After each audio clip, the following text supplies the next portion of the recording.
नमस्कार, स्वागत है आप सभी का। मैं हूं आपका दोस्त एच पुणे स्टोरी टेलर और आज मैं एक बहुत शानदार कहानी लेकर के आपके बीच आया हूं। ये एक ऐसे व्यक्तित्व की कहानी है जो 2006 के अंदर 48वीं रैंक से यूपीएससी क्रैक करता है। बहुत ही शानदार कहानी है, एक मोटिवेशनल कहानी। कैसे एक बंदा गरीबी से निकलकर एक रिक्शा चालक का बेटा यूपीएससी के सेक्रेटरी तक पहुंच जाता है।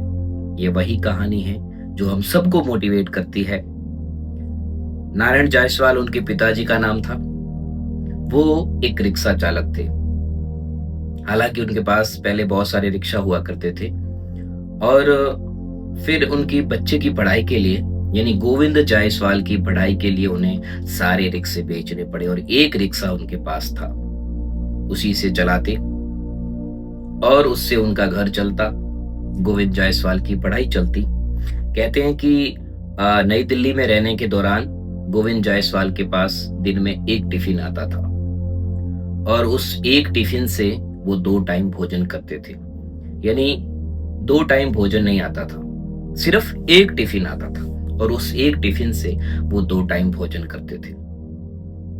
जब उनका इंटरव्यू हुआ था, कहते हैं कि जब उनका इंटरव्यू हुआ तो उनसे पूछा गया कि आप शारीरिक रूप से बहुत कमजोर हैं।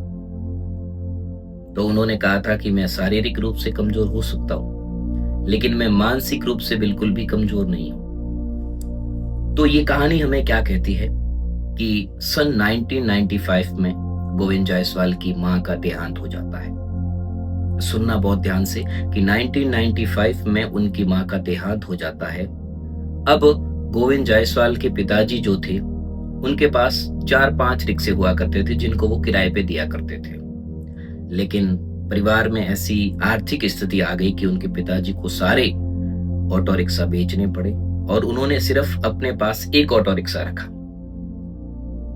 उस ऑटो रिक्शा को वही चलाते और उस ऑटो रिक्शा की जो आमदनी होती थी उससे गोविंद जायसवाल की पढ़ाई का खर्चा उठाते थे। यानी परिवार में और भी बहुत सारे काम होते हैं और भी जिम्मेदारियां होती है, वो भी कंप्लीट करते थे।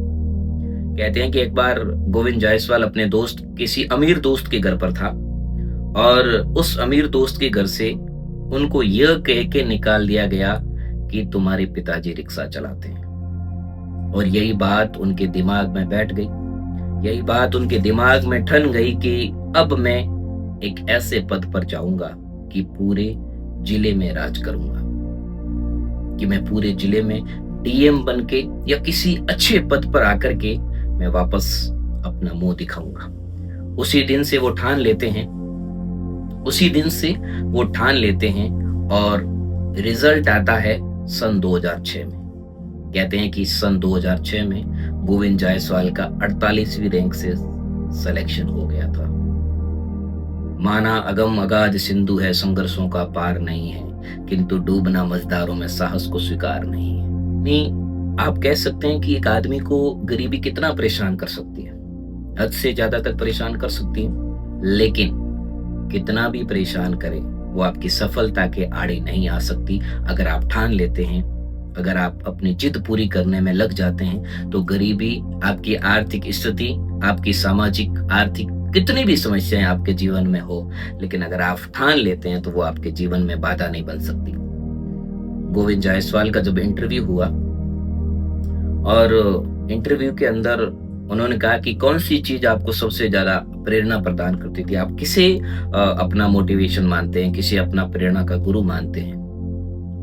तब उन्होंने कहा था कि मुझे 4 लाइनें जो हैं वो ही प्रेरित करती हैं।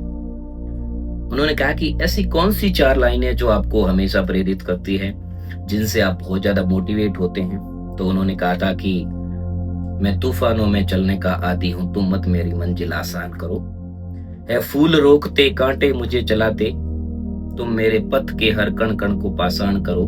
मैं तूफानों में चलने का आदी हूं, तुम मत मेरी मंजिल आसान करो। ये गोपाल दास नीरज जी की कविता है। ये उन्हें सबसे ज्यादा मोटिवेट करती थी और कहते थे कि मुझे सबसे ज्यादा मोटिवेशन मेरे पिताजी से मिला है।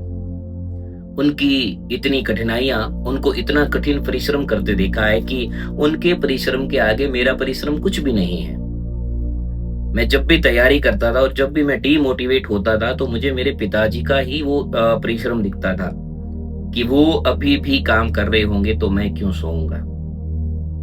अपनी पढ़ाई के दौरान बहुत सारे बच्चों को ट्यूशन पढ़ाकर अपना खर्च निकालने की कोशिश की, यानी अपनी खुद की पढ़ाई से, कोई बिना कोचिंग किए कुछ भी नहीं, और वो रिजल्ट आ गया। और पहले ही प्रयास में सन 2006 के अंदर 48वीं रैंक से हिंदी माध्यम में सिलेक्शन लेकर बैठा वो छात्र गोविंद जायसवाल।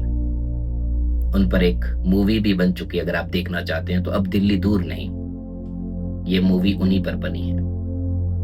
तो कैसे एक रिक्शा चालक का बेटा यहां तक पहुंच चुका है, एक सेक्रेटरी पद तक, मंत्रालय तक पहुंच चुका है। तो हम सबके पास बहुत सारी सुविधाएं हैं, हम घर में बैठे हैं, तैयारी कर रहे हैं, हमारे पास किताबें हैं, हमारे पास कोर्सेज हैं, बहुत सारी चीजें हैं। आज के समय में कितनी हाई टेक्नोलॉजी वाली लैपटॉप्स, बहुत सारी चीजें आप अच्छे से पढ़ सकते हैं। लेकिन कहते हैं ना, कमी किस चीज की है? जुनून। आपके अंदर जुनून होना चाहिए कि ये मेरा पद, ये मेरी कॉलेज मैं लेकर के रहूंगा। अगर ठान लो तो जीत है और मान लो तो हार है। Thank you so much. आज के लिए इतना ही। अगली बार मैं जरूर एक और अच्छी कहानी लेकर के आपके बीच में आऊंगा।